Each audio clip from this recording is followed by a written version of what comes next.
High court की सख्त फटकार के बाद आखिरकार 309 निकायों में निकाय चुनाव होने को है। इसको लेकर जो शेड्यूल है वो जारी कर दिया है, यानी कि शेड्यूल जारी करने के बाद में जो आचार संहिता है वो लागू हो चुकी है। अगर हम बात करें उदयपुर संभाग की, उदयपुर संभाग में जिस तरीके से जो है सभी जगह जहां पर 2 चरणों में चुनाव होंगे, पहले 9 सितंबर प्रथम चरण, उसके बाद 11 सितंबर को दूसरे चरण में, 14 सितंबर को रिजल्ट आएंगे, उसके बाद 21 सितंबर को यहाँ पर महापौर या अध्यक्ष जो चेयरमैन है उनके लिए चुनाव होंगे। उसके बाद में 22 जो सितंबर है उसमें उपमहापौर या उपाध्यक्ष और जो वाइस चेयरमैन है उसके लिए चुनाव होंगे। उदयपुर की अगर हम बात करें तो पहले चरण के दौरान यहाँ पर जो नगर पालिका जो भिंडर है, उसके अलावा वल्लभ नगर, फतेहनगर और सनवाड़ प्रथम चरण के जो चुनाव है यानी 9 सितंबर के वो होंगे। उसके बाद में जो मुख्य चुनाव है नगर निगम उदयपुर के वो 11 सितंबर को होंगे। उसके साथ ही कानोड़ और जो मावली के जो चुनाव है, जो पालिका चुनाव है वो यहाँ पर होंगे। उसके बाद जो संभाग से जुड़ा जो हमारा बांसवाड़ा है, बांसवाड़ा नगर परिषद की अगर हम बात करें तो 9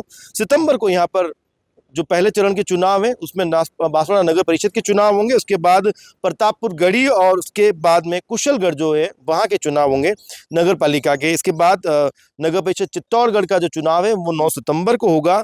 बेगू और रावतभाटा 9 सितंबर, उसके बाद निम्बाड़ा, बड़ी साली, आकोला और कपासन यहाँ के जो चुनाव है पालिका के वो 11 सितंबर को होंगे।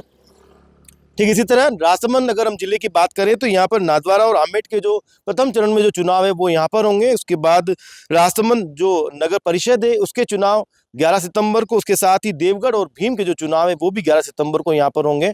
इसके साथ ही आगे जो प्रतापगढ़ है, जो प्रतापगढ़ जिला है, प्रतापगढ़ जिले की अगर हम बात करें तो यहाँ पर 9 सितंबर को प्रतापगढ़ जिला जो है वहाँ पर नगर परिषद के जो चुनाव है वो यहाँ पर होंगे। उसके अलावा यहाँ पर अरनोद और अरनोद के बाद में जो अगला जो फेज यानी दूसरा जो चरण है यानी 11 सितंबर का जो चरण है तो वहाँ पर छोटी सालडी और धरियावत के जो चुनाव है वो होंगे। इसके अलावा बात करते हैं डूंगरपुर नगर परिषद की तो प्रथम चरण के अंदर नगर परिषद डूंगरपुर के चुनाव होंगे। उसके बाद में नगर पालिका जो सागवाड़ा है उसके चुनाव 11 सितंबर को होंगे। और ठीक इसके बाद जो सलूम्बर नया जिला बना है वहाँ पर जो चुनाव है वो नगर परिषद के चुनाव होंगे और यहाँ पर सीधे जो चुनाव है वो 11 सितंबर को होंगे। उसके बाद 14 सितंबर को यहाँ पर जो यहाँ पर जिस तरह की गणना है वो होगी, यानी कि रिजल्ट सामने आ जाएंगे। उसके बाद पार्षदों के बाद में 21 सितंबर को यहाँ पर जो है जहाँ पर जिस तरीके से अगर नगर निगम है तो वहां पर मेयर यानी उदयपुर में जिस तरीके से तो यहाँ मेयर के चुनाव होंगे। उसके बाद डिप्टी मेयर के चुनाव होंगे। जहाँ पर नगर परिषद है वहां पर सभापति के और 22 को उपसभापति के, और जहाँ पर नगर पालिका है तो वहां पर जिस तरीके से जो अध्यक्ष है और 22 को जो उपाध्यक्ष हैं उनके यहाँ पर चुनाव होंगे। यानी अब जैसे ही ये शेड्यूल जारी हो चुका है उसके बाद में जो आचार संहिता है वो लग चुकी है। आचार संहिता की जो कड़ाई है उसकी पालना के लिए निर्वाचन जो अधिकारी है, अधिकारी है उन्होंने जो है टीमें जो है फील्ड में भेजना शुरू कर दिया है। अब जिस तरीके से जो राजनेता हैं, जो जनप्रतिनिधि है, जो अब आगे चुनाव के अंदर जो कैंडिडेट है वो किसी भी तरीके से जो है आचार संहिता से इतर जाकर जो है किसी भी तरीका चुनाव प्रचार जो है वो नहीं कर पाएंगे।